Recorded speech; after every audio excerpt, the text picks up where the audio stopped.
আমরা যে কোরবানিটা পেয়েছি, সাহাবা একরাম জিজ্ঞাসা করলেন, হে নবী, আমরা যে কোরবানি করি প্রত্যেকটা পশুর পশমে পশমে সওয়াব হয়।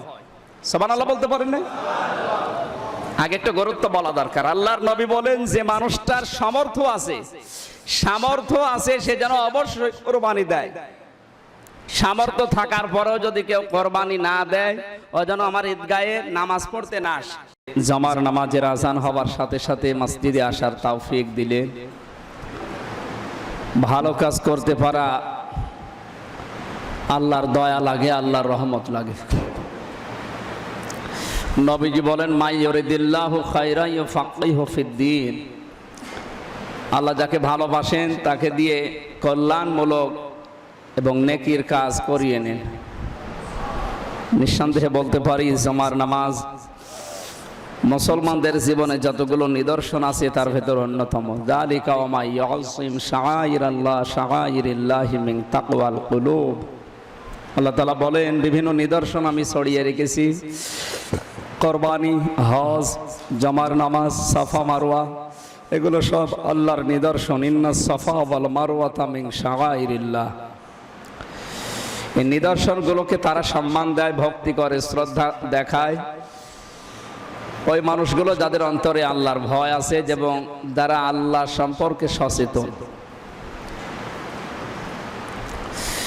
কোন সত্তা সম্পর্কে যদি আপনার জ্ঞান না থাকে, তাহলে তার ভয় আপনার ভেতরে আসবে না। এদেশের যারা দায়িত্বে আছে, যে যত বড় দায়িত্বে আছে তার সম্মান তত বড়। এই জন্যে তার সম্পর্কে যদি আপনি ভালো করে জানেন, তিনি সামনে আসলে এমনিতেই শ্রদ্ধা সম্মানে মাথা নত হয়ে যায়, সালাম দেওয়া লাগে। এরপরে যে সমস্ত আনুষঙ্গিক কাজ আছে এমনিতেই আপনি করবেন, কারণ আপনি জানেন যে এর সম্মান এ দেশে কত। তাই আল্লাহ সচেতন সম্পর্কে তাকওয়া শব্দটার যতগুলো ব্যাখ্যা, তার ভেতরে এক নম্বরে এই আল্লাহ সচেতন হওয়া লাগবে আপনাকে। আল্লাহ সে কি, কত বড়, তার ক্ষমতা, তার পাওয়ার, তার দয়া, এটা সম্পর্কে মানুষ যখন জানবে তখন এমনিতেই তার যে নিদর্শনগুলো আছে এগুলো দেখলে শ্রদ্ধায় মাথা নত করবে, অবনত হয়ে যাবে সে। আল্লাহ তাআলা বলেন, জমার নামাজ, কোরবানি, হজ, সাফা মারওয়া, এই যে আকাশ পৃথিবী, এগুলো আল্লাহর নিদর্শন, আল্লাহর আয়াত। জমার নামাজ আল্লাহর নিদর্শনের ভেতর অন্যতম, কারণ এই নামাজ সম্পর্কে কোরআনে কারিমে আল্লাহ আয়াত পর্যন্ত নাজিল করে আমাদেরকে আদেশ দিয়েছে। ইয়া আইয়ুহাল্লাযীনা আমানু ইযা নুদিয়া লিস-সালাহ মিন ইয়াউমিল জুমআহ ফাসআউ ইলা যিকরিল্লাহি ওয়া যারুল বাই। যদিও এখানে অন্যান্য নামাজের কথা আছে, স্পেশাল ভাবে জমার কথা আল্লাহ আয়াতে দিয়েছে। আল্লাহ তাআলা বলেন, যখন আজান হয়ে যাবে জমার, এখানে কি অন্য কোনো নামাজের যদিও ডাইরেক্ট নাম নেই, ইনডাইরেক্ট হয়তো তাফসিরে আছে। ডাইরেক্ট কোন নামাজের নাম এখানে আছে? জমার নামাজ। সুতরাং জমার নামাজের আজান যখন হয়ে যাবে, সব কিছু বাদ দিয়ে তোমরা দৌড়াও আমার নামাজের জন্য। এখানে নামাজের জন্য জমার নামাজ। যালিকুম খায়রুল লাকুম ইন কুনতুম তা'লামুন।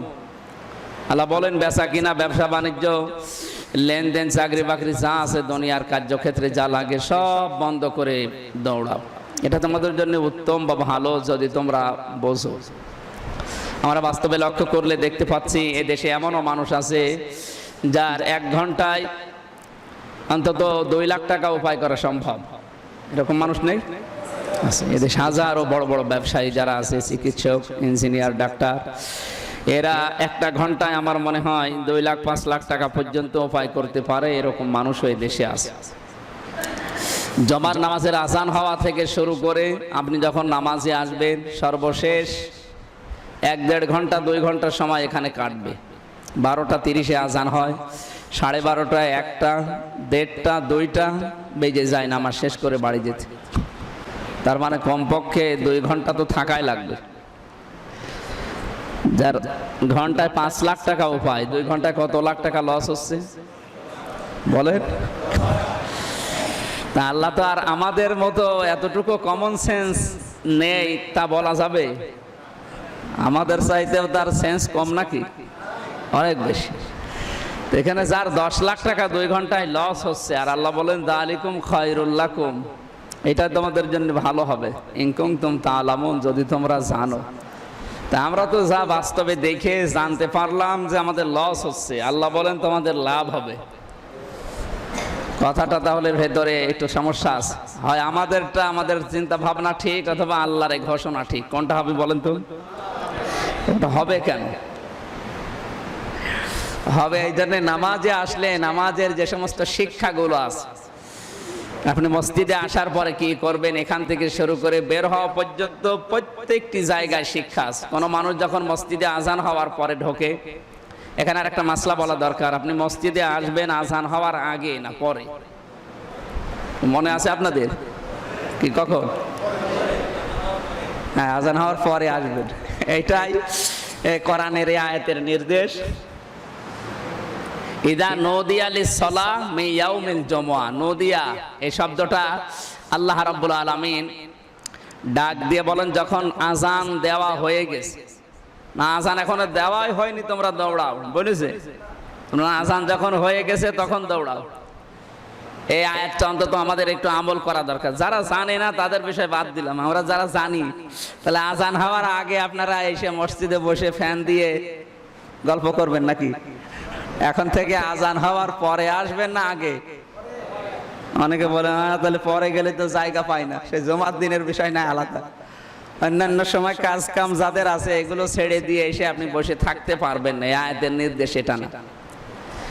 মুরব্বী যারা আছে হয়তো রাগ করবে নাকি? সম্মানিত মুসল্লি কিরাম, আমরা আজান হওয়ার পরে আসি। আল্লাহ রাব্বুল আলামিনের এই ঘোষণা হচ্ছে আজান যখন শেষ, মসজিদে আজানে নামাজের জন্য তোমরা দৌড়াও, বেচা কিনা বন্ধ করে দাও। যখন মানুষ এসে মসজিদে উপস্থিত হয়, আল্লাহর জিকির, কোরআন তেলাওয়াত অথবা আল্লাহর সৃষ্টি সম্পর্কে চিন্তা ভাবনা করা, মানবতা নিয়ে চিন্তা করা। যে আমাকে পাশের বাড়িতে দেখলাম তার সমস্যা চলছে, ছেলেটা পরীক্ষা দেবে, ফিস নেই, বই কেনার মতো টাকা নেই। আপনি যদি মসজিদে বসে ওই চিন্তা ভাবনা করেন ওইটা অসুবিধা নেই। আর এসে যদি চিন্তা ভাবনা করেন কার ক্ষতি করব, কারে বিপদে ফেলবো, কারে অপমান করা যায়, এই চিন্তা নিজে না করে শুধু একা একা হচ্ছে না, আরো 2-3 জন বসে গোল মিটিং করে। আমি কি বেশি বলছি না ঠিক বলছি? ঠিক বলছি মানে 100 ভাগ ঠিক। আপনি 6 রাস্তা মসজিদে যাবেন, দেখেন 2-3 জন বসে বসে কার ক্ষতি করা যায় এই চিন্তায় আছে। আপনি আজান হওয়ার পরে আসবেন, এসে যে সমস্ত কথাগুলো বললাম, তেলাওয়াত, জিকির, আল্লাহর বিভিন্ন সৃষ্টি সম্পর্কে চিন্তা ভাবনা করা অথবা মানবতার উপকার করার জন্য পরামর্শ করা। কয়টা কথা বললাম? আপনার ঘুমিয়ে পড়লেন নাকি? কয়টা? আপনি মসজিদে যদি এসে কিছু করতে চান এই 4টা করবেন। এগুলো বাদ দিয়ে এসে যদি গল্প গুজব করেন, ফেরেশতারা আপনার মাথার উপর একটা চাদর বিছিয়ে রাখে রহমতের। এই 4টার বাইরে যখন দুনিয়ার কোনো কাজ নিয়ে, কথা নিয়ে, মানুষের ক্ষতিকারক কোনো বিষয় নিয়ে আপনি ব্যস্ত হয়ে পড়েন, তখন একজনের ফেরেশতায় যে 4 জন 4 কোনায় চাদর ধরে আছে, একজন বলে আল্লাহর বান্দা তুমি চুপ করো। প্রথমে বলে আল্লাহর বন্ধু তুমি চুপ করো, কাল আল্লাহর মেহমান আপনি। দ্বিতীয়বার যখন কথা বন্ধ না করে আবার সালা, আর একজন ফেরেশতা বলে বন্ধু আল্লাহর বান্দা তুমি বন্ধ করো, কথা বন্ধ করো। এরপরও যদি কথা ওগুলোই চলতে থাকে, 3 নাম্বার ফেরেশতা চাদর ছেড়ে দিয়ে বলে আল্লাহর দুশমন তুমি কথা বন্ধ করো। এই শব্দ চয়নগুলো খুব ভালো হচ্ছে নাকি? আপনি এসেছিলেন বন্ধ হয়ে, এবার বের হয়ে যাবেন কি হয়ে? এই যে শিক্ষা শুরু হয়ে গেল আর মসজিদে প্রবেশ করার পরে, আল্লাহুম্মা আফতাহ লি আবওয়াবা রহমাতিকা, হে আল্লাহ তুমি খুলে দাও তোমার রহমতের যত দরজা আছে আমার জন্য। মসজিদের দরজা এখন কয়টা? 3টা, যদি একটা বন্ধ করে রেখেছে, দরজা 3টা। এখানে বাবের বহুবচন কি? আবওয়াবা রহমাতিকা, তোমার রহমতের যত দরজা। তার মানে শুধু এই 3টা না, এই দুনিয়ায় চলতে গিয়ে আল্লাহর হাজারো রহমতের দরজা আছে। এই যে আপনি চলাফেরা করেন, এখানেও আপনাকে পাহারা দেওয়ার জন্য বা কন্ট্রোল করার জন্য ফেরেশতা, রহমতের ফেরেশতারা কাজ করছে। তার মানে আমি এখান থেকে শেষ করে আবার যখন কর্মজীবনে বা বাস্তবে হেঁটে যাব, পা মচকিয়ে যেন পাটা ভেঙে না যায়, তোমার যে ফেরেশতা আমার দায়িত্বে আছে ও যেন দায়িত্বটা সঠিকভাবে পালন করে। এই আবওয়াবা রহমাতিকা, এর ভেতরে এই শব্দগুলো আছে। সুবহানাল্লাহ বলতে পারেন নাই? আপনি মসজিদে প্রবেশ করে শুধু মসজিদ খুলতে বলেননি, খুলতে বলেছিলেন কি? যত রহমতের দরজা আছে, তার মানে আমি সুদ খাই কে পরিমাণে হচ্ছে না, আরো যেন খুলে যায় নাকি? আমি ঘুষ যা খাচ্ছি এতে চলছে না, আরো যেন বিভিন্ন লাইন খুলে যায়। এর নাম কি আবু আবার রহমতি? এই রহমত দিয়ে শুরু করে মসজিদে প্রবেশ করে আল্লাহর মেহমান হয়ে যদি ওই 4টা কাজের বাইরে যান, আপনি বিদায় নেওয়ার সময় কি হবেন বলেন? এরপর আপনি যখন নামাজে দাঁড়িয়েছেন কাতার বদ্ধ হয়ে, কাতারের শিক্ষা না নেই? যদিও বাংলাদেশে নেই এখন। আমার তো যতটুকু মনে বলে এই দেশে শুধুমাত্র যদি নামাজের কাতারের শিক্ষা থাকতো তাহলে এত দল থাকতো না। এত রকমের ট্রফিও মানুষ খালি ট্রফি নিয়ে দলাদলি, নামাজ নিয়ে বারবার জোব্বা নিয়ে, হাত বাঁধা নিয়ে, মোনাজাত নিয়ে, জোরে আমিন আস্তে আমিন, এগুলো কিচ্ছু থাকতো না যদি শুধু কাতারটা আমরা ঠিক করতে পারতাম। সফাতি সফা, কাতারের বহু কথা কোরআনে কারিমে আল্লাহ একটা আয়াতই দিয়েছে। সফ এবং সফাত দুইটা সূরা কোরআনে আছে। সফ মানে কাতার, সফ মানে কি সারি কাতার, আর সফাত মানে কাতার সমূহ। আল্লাহ বলেন কাতার সমূহের কসম, সুবহানাল্লাহ বলে। বলে নামাজের কাতারের গুরুত্ব আছে না নেই? অনেক বেশি, যদিও এই গুরুত্বটা আমরা বুঝি না। এজন্য যার জন্য কাতারটা বাঁকা হবে তার অন্তর হেদায়েত পাবে না, আল্লাহ বাঁকা করে দেবে। শুধু আপনি একা বললেন, নাউজুবিল্লাহ তো সবার বলা দরকার। আর যে মানুষগুলো কাতার সোজা করার জন্য চেষ্টায় থাকবে, হেদায়েত পাওয়ার জন্য, আল্লাহ তার অন্তরটা প্রশস্ত করে দেবে। সুবহানাল্লাহ।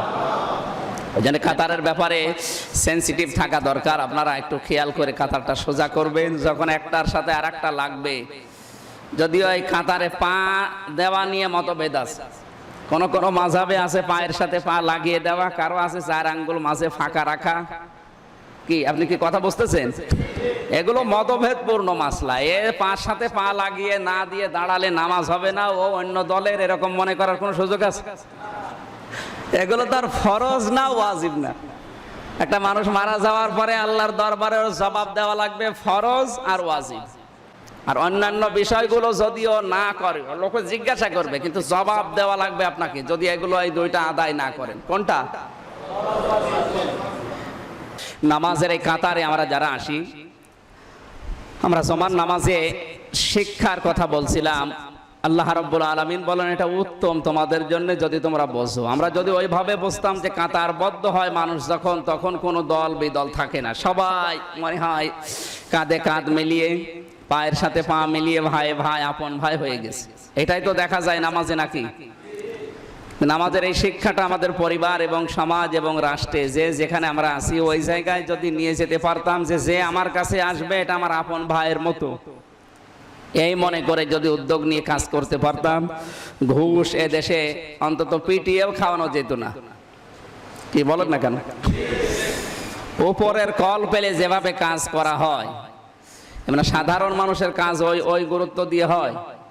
কাতারের শিক্ষা কিন্তু ওইটা ছিল। কাতারে আপনি যখন একটু আগেই নামাজ পড়ে গেলেন, ওই ডিসি সাহেবও ছিল, ওই এমপি সাহেবও ছিল, আবার রিকশা চালকও ছিল। আপনার পাশে কিন্তু তারা দাঁড়িয়েছিল। ডান পাশে এসপি সাহেব দাঁড়িয়েছে, বাম পাশে রিকশা চালক। এই দুইটার ভেতরে পার্থক্য এখন আর কিছু আছে? পার্থক্য এতটুকু যে দুইজনই আল্লাহর গোলাম। এখানে দুইজনকে যেমন সমান মনে করা হচ্ছে, বাস্তব জীবনে যতক্ষণ আপনি সমান মনে করতে না পারবেন যে কর্মক্ষেত্রে, ততক্ষণে কাতার সোজা করা না করা সমান। আপনি কথার ওজন টের পেয়েছেন? কাতার কি জিনিস এবার বোঝেন। এখন তো কাতারই গেল, এরপরে তো বাকি আরো সব বাকি আছে। আল্লাহ তো এমনি বলেননি যালিকুম খায়রুল লাকুম, জমান নামাজ তোমাদের জন্য উত্তম হবে। কারণ আমাদের এই শিক্ষাগুলো মানুষ নিয়ে যখন বাড়িতে ফিরে যাবে, তখন এই সমাজটা হবে সোনার সমাজ, সোনালী সমাজ। জান্নাতের পরিবেশ কায়েম হয়ে যাবে। জান্নাতে যেমন চিন্তাই নেই, রাহাজানি নেই, ধোঁকাবাজি নেই, তোমাদের পরিবার, সমাজ আর রাষ্ট্র ঠিক ওই রকম হবে তোমরা যদি জমান নামাজটা বুঝে থাকো। জোরে বলেন সুবহানাল্লাহ। আমরা যেন কাঙ্ক্ষিত মানের ওই নামাজ পড়তে পারি। তাছাড়া মসজিদ ভর্তি হয়ে যাবে। আপনি দেখবেন নামাজে আজানের পরে মসজিদে আর জায়গা নেই, কিন্তু একটা মানুষও নামাজের শিক্ষা নিয়ে খুশু খুজুর সহিত নামাজ পড়ছে আপনি পাবেন না। এটা নবীজির হাদিস। আমার মনে হয় হাদিস এখন বাংলাদেশে এখনো কার্যকারী হয়নি, অন্য দেশে চলছে। এদেশে কি চলে? 100 ভাগ কার্যকারী দেশে। নামাজি যারা এখন আমার তো মনে হচ্ছে ক্রিমিনাল, এদের ভেতরেই এই ক্রিমিনালিজে বুদ্ধি, একের কথা অন্যের কাছে লাগিয়ে, একের কথা অন্যের কাছে তালাতালি, এই অভ্যাসটা এখন নামাজিদের ভেতরে বেশি। যদিও এই মুসল্লিদের ভেতরে নেই, সব ওই 6 রাস্তার মোড়ে আছে নাকি। আমাদের যদি এইটাই না আসে তো আপনার নামাজ পড়িয়েই কি আরো বেকার সময় নষ্ট করে লাভ কি? আপনাকে তো আল্লাহ জালিকুম খায়রুল লাকুম দিয়েছেন, যেটা উত্তম। কেন উত্তম? এগুলো নিয়ে যে আপনি পরিবারের সমাজে যাদের সাথে চলেন যে মেলাবেন, এখানে এসে যেমন তালাতালি করছেন না, ওইটাও করবেন ওই জায়গায়। তাছাড়া নামাজের ওই শিক্ষা বাদ দিয়ে আপনি যদি মনে করেন আমার 2 ঘন্টায় 10 লাখ টাকা লস হয়ে যাচ্ছে, আমি যাব না, তাহলে কেউ যদি এভাবে নামাজ না পড়ে, এই দেশ এই নামাজের শিক্ষা নেওয়ার জন্য দিয়েছে নাকি। আল্লাহ যেন আমাদেরকে এই উত্তম কাজটা উত্তম ভাবে বুঝে করার তৌফিক দান করেন, আমিন। দরুদ আর সালাম পাঠ করা আমাদের নির্ধারিত বিষয়। আজকে আরো আগে কথা বলার দরকার ছিল। আমরা গত সপ্তাহে কোরবানি আর সামনে আর একটা সপ্তাহ যেহেতু আছে, একটা জমার নামাজ পাবো। কোরবানির বিষয়টা ক্লিয়ার করার জন্য আমরা যতটুকু পারি আলোচনায় যাব। আল্লাহ তাআলা বলেন সূরা হজের 34-35 নম্বর আয়াতে, ওয়ালিকুল্লি উম্মাতিন জাআলনা মানসাকাল লিয়াযকুরুসমাল্লাহ। প্রত্যেকটি কথায় শিক্ষা আছে। আর আমরা প্রত্যেক উম্মতের জন্য কোরবানির বিধান বা নিয়ম নির্ধারণ করে দিয়েছিলাম। তাদের কোরবানির নিয়ম, বিধান, সিস্টেম, পদ্ধতি আলাদা ছিল। গত সপ্তাহে কয়েকটা পদ্ধতি বলেছিলাম। ইউসুফ আলাইহিস সালামেরও কোরবানি ছিল না, ছিল না? কিসের বলেন? চরিত্রের। ইব্রাহিম, ইউসুফ নবী যে কোরবানি দিয়েছিলেন, কিসের কোরবানি? চরিত্রের কোরবানি। যুবক মানুষ ওই জায়গায় টিকে থাকা সহজ না কঠিন? কত কঠিন! এখন আপনি যদি যুবক হয়ে থাকেন তাহলে টের পাচ্ছেন। আমরা এখানে যতই ওয়াজ করে, যতই ওয়াজ শুনি, এখান থেকে যদি মোনাজাত করে শেষ করে দেওয়া হয়, আর ব্রিজের নিচে যদি এক চিকন গলায় ডাক দেয়, বলবে পরে তওবা করে নেব, আগে কাজ করি। আমি বেশি বলে ফেললাম।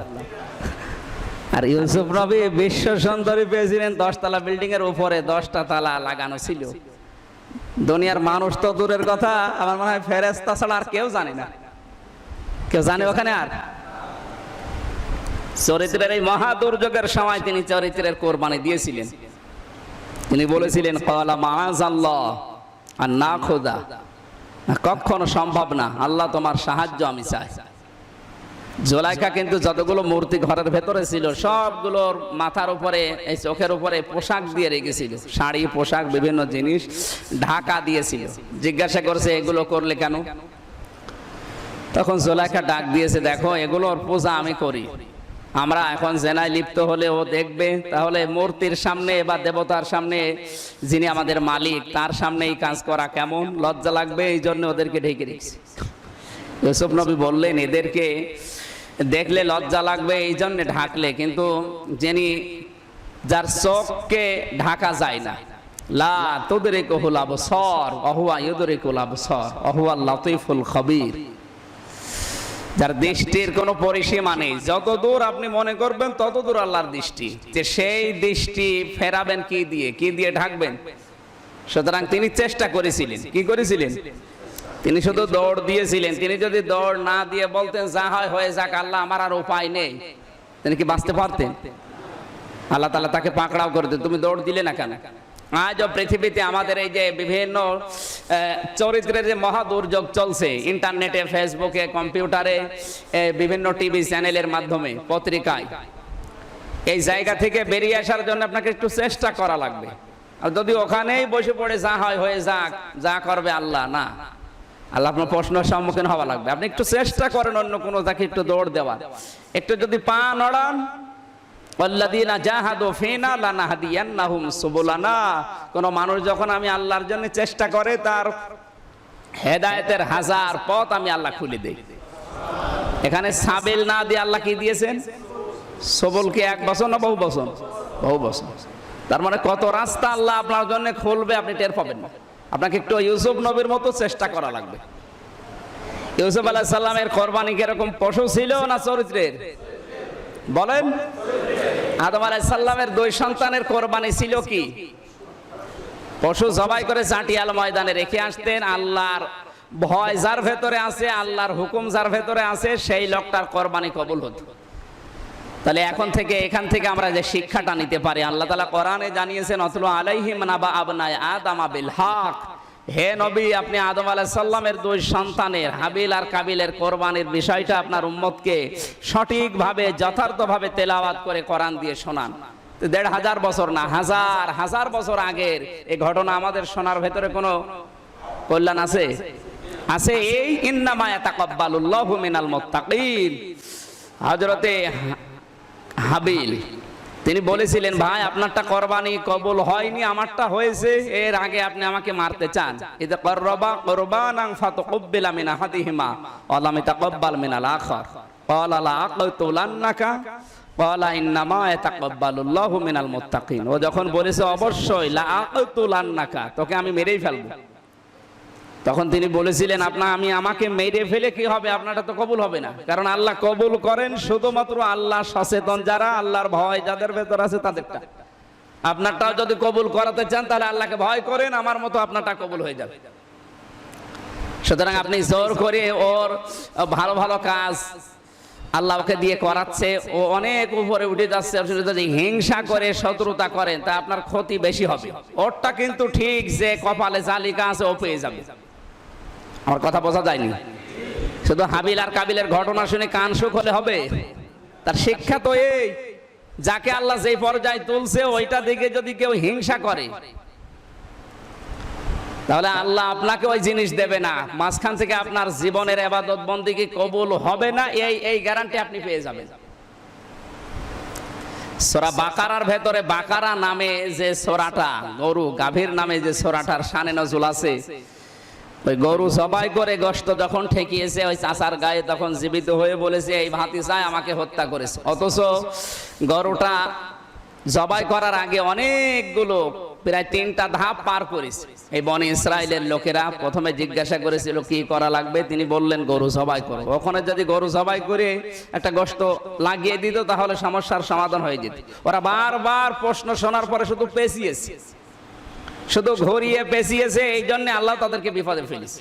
শেষ পর্যায়ে এসে যে ভাতিজা চাচাকে হত্যা করে মেয়েটা বিয়ে করার জন্য, সম্পদের মালিক হওয়ার জন্য চাচার শত্রু যারা তাদের বাড়ির সামনে গরুটা জবাই করে রেখে চাচাকে হত্যা করে রেখে এসেছিল। আল্লাহ রাব্বুল আলামিন দুনিয়ার হিসাবে অনেকে মনে করেছিল এই লোকটা মনে হয় ধরা পড়বে না, যে করেছিল সেও কোনোদিন ভাবে না যে আমি এই কাজ করলে ধরা পড়ে যাবে। কারণ যে সূক্ষ্মভাবে কাজ করলাম ধরা পড়ার কোনো রাস্তা নেই।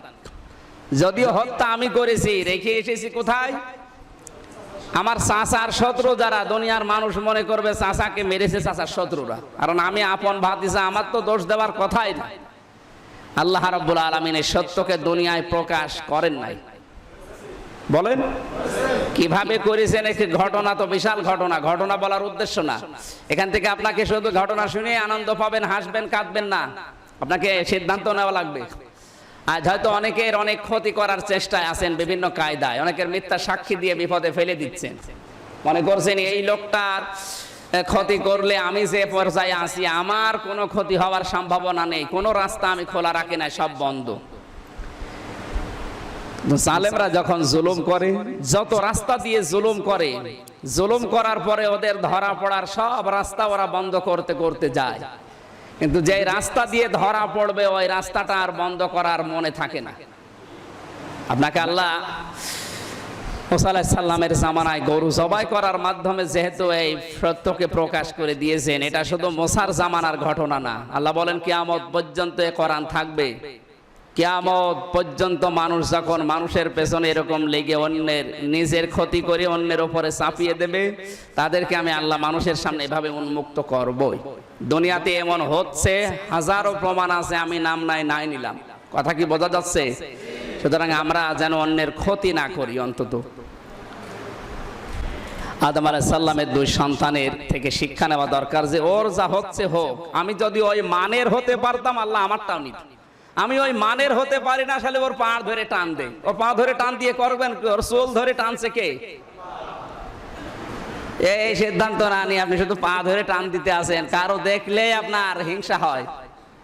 নিচে তো কিছু পারে না, একজন উঠতেছে তার পা ধরে টানছে।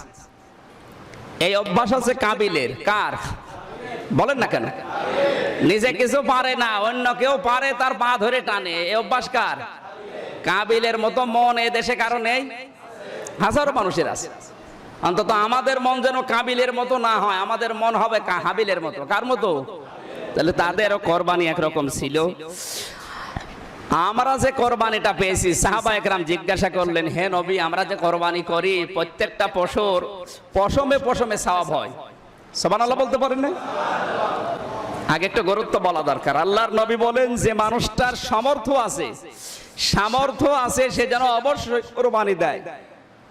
সামর্থ্য থাকার পরেও যদি কেউ কোরবানি না দেয়, ও যেন আমার ঈদগাহে নামাজ পড়তে না আসে।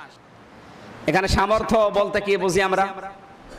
বাংলাদেশে বিশেষ করে কথাটা প্রচার করা নাই। সামর্থ্য বলতে আমরা অনেকে মনে করি যাকাতের নেশাব পরিমাণ সম্পদের মালিক হওয়া লাগবে তাকে। না, কোরবানি দেওয়া যায় কয়দিন? বলে জোরে বলেন। যখন ইমাম সাহেবের খুতবা শেষ হয়ে যায় ওই সময় থেকে শুরু করে কয়দিন? ইমামের যেখানে আপনি নামাজ পড়লেন, ঈদের নামাজ, ওখানে খুতবা শেষ হয়নি, এর আগে যদি আপনি কোরবানি জবাই করেন, ওটা কোরবানি হবে না, এমনি জবাই হবে। তাহলে কোরবানির নিয়মটা হচ্ছে, জবাইয়ের সময় হচ্ছে যখন খুতবা শেষ তখন। কথা বোঝা গেল? এখান থেকে কয়দিন? এই 3 দিনের ভেতরে যদি আপনার কাছে একটা ছাগল কেনার মতো টাকা থাকে, ঋণ পরিশোধ করার পরে নিজের প্রয়োজন যা আছে এগুলো মেটানোর পর, আপনার কাছে 3 লাখ টাকা ছিল, মনে করেন 2 লাখ টাকা আপনার স্ত্রীর ক্যান্সার ছিল, খরচ করে ফেলেছেন।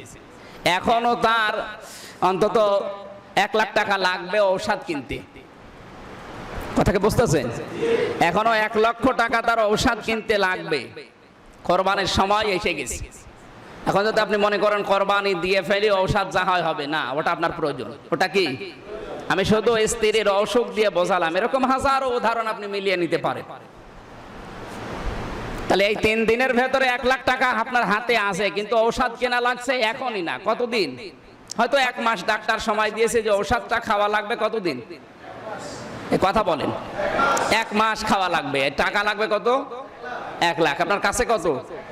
তাহলে নবীজি বললেন সামর্থ্য থাকলেও যেন কোরবানি দেয়। এটা আপনার সামর্থ্যের বাইরে, কারণ ওই টাকা এখন আর আপনার নিজের না, ওটা প্রয়োজনের ভেতরে। আমার কথা কি বোঝা গেছে? এরকম যত জায়গা আছে, ঋণ যদি থাকে ঋণ পরিশোধ করার পরে আপনার সামর্থ্য। তাহলে বুঝলাম আমরা ব্যক্তিগত চাহিদা, ঋণ এবং যে সমস্ত বিপদগুলো এসে গেছে অলরেডি, আমি জানেন, এই বিপদগুলো মুক্ত হওয়ার যে খরচ আপনার কাছে আছে এগুলো বাদ দিয়ে দিন। তাহলে 1 লাখ টাকা ঔষধ কিনতে বাদ দিলে কয় টাকা থাকে? তাহলে আপনার উপরে আর কোরবানি ওয়াজিব নেই। সুতরাং এই 3 দিনের ভেতরে ওগুলো বাদ দিয়ে যদি কারো কাছে একটা অন্তত ছাগল কেনার মতো, এখন তো ছাগলের দাম সর্বনিম্ন হয়তো 7,000 8,000 নাকি? 7-8 হাজার হলে একটা ছাগল হয় না? তাহলে 7-8 হাজার টাকা যার কাছে আছে ওরে কোরবানি দেওয়াই লাগবে। হ্যাঁ, 12,000 তোমার মতো মানুষের কাছে নেবে। তাহলে আমরা অন্তত 7-8 হাজারেও ছাগল পাওয়া যায়, এরকম টাকা যার কাছে আছে সে যদি কোরবানি না দেয় ওয়াজিব তরক করার গুনাহ হবে। আর ওই যে 3 ভাগ মাংস করা হয়, ফাকুলু মিনহা ওয়া আতিমুল বাইসাল ফাকির, এরপরে ফাকুলু মিনহা আল কানিয়া ওয়াল মুতার, এরকম কোরআনের আয়াত আছে সূরা হজের ভেতরে। তোমরা খাবে এবং অভাবগ্রস্ত যারা চাইতে পারে না তাদেরকে দেবে, আর যারা ফকির ফাকরা তাদেরকে দেবে। এখানে ভাগ কয়টা? এই অভাবগ্রস্ত যারা চাইতে পারে না এর ভেতরে আমরা আত্মীয়র ভাগ মিলিয়ে দেই, দেন অসুবিধা নেই। 3 প্রকার মানুষকে আপনি এটা দিতে পারেন। এখন যার সামর্থ্য ছিল 7-8 হাজার টাকা দিয়ে কোরবানি করা, এ যদি ওই ভাগের ভেতরে ভাগ ধরে নেয় ওর গুনাহ হবে। ওই এতিমের বা গরিব মানুষের সম্পদ আত্মসাৎ করার গুনাহ হবে। আমার কথা না বুঝে থাকলে বলেন, আমি আবার বলছি, কথা কি বুঝেছেন? আমার বাড়ি তো হালসা, আমি ওখানে যারা কোরবানি দেয় দেখি সবাই 3 ভাগ করার পরে মনে করেন 50 কেজি মাংস, 60 কেজি মাংস হলে 20 কেজি 20 কেজি আর 20 কেজি 2 জায়গায় নিজেরটা রেখে একটা আত্মীয়কে দিয়ে দেয়, আর একটা ফকির মিসকিনকে দেয়, আর একটা মসজিদে দিয়ে আসা রাখে।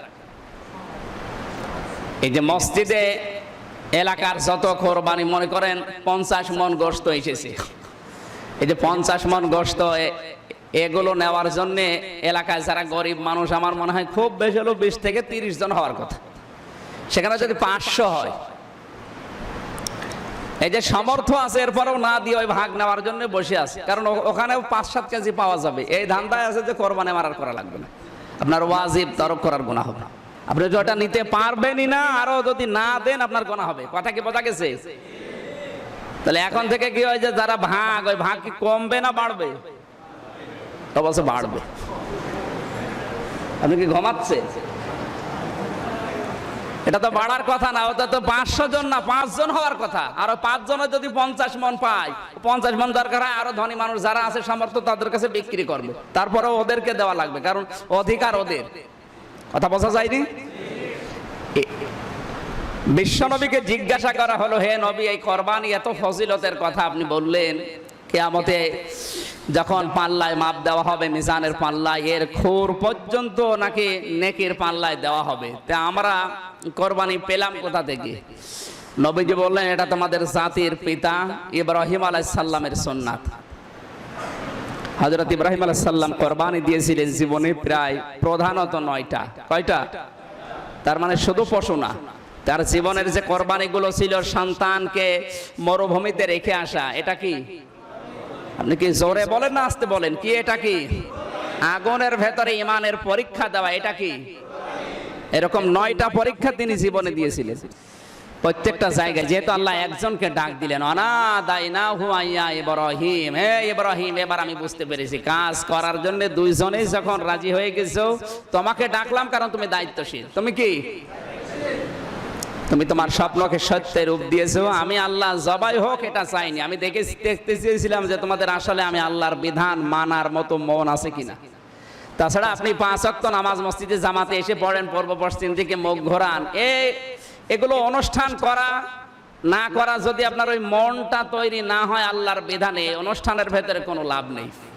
লাইসাল বিররু আন তুওয়াল্লু বুজুহাকুম কিবালাল মাশরিকি ওয়াল মাগরিবি ওয়ালাকিন্নাল বিররা মান আমানা বিল্লাহ। তোমরা পূর্ব দিকে পশ্চিম দিকে মুখ ঘোরাও না উত্তর দিকে মুখ ঘোরাও, ওটা আমি আল্লাহর দরকার নেই, ওটা সওয়াব হবে না। সওয়াব হবে আমি আল্লাহ দেখতে চাই আসলে তোমার মন আছে কিনা। আমি আল্লাহর বিধান মানতে যাদের মন তৈরি হয়ে গেছে, এই মানুষের ইবাদত কবুল হয়। সুবহানাল্লাহ বলে। 17 মাস পর্যন্ত বিশ্বনবী নামাজ পড়েছিলেন বাইতুল মুকাদ্দাসের দিকে। কোন দিকে? ওটাকে কাবা মনে করে বা কেবলা মনে করে, সম্মান দেয় কারা? ইহুদিরা। বলেন, নবীজি 17 মাস পর্যন্ত যে এই কাজটা করলেন ওদেরকে আকৃষ্ট করার জন্য। এরপরে যখন নামাজের ভেতরে দাঁড়িয়ে তার মন শুধু আনচান করছিল, আমি যদি কাবার দিকে মুখ ঘুরিয়ে নামাজ পড়তে পারতাম, সঙ্গে সঙ্গে আল্লাহ কোরআনের আয়াত নাজিল করে জানালেন, ফাইনামা তুওয়াল্লু, তোমার মুখ এবার ঘুরিয়ে ফেলে।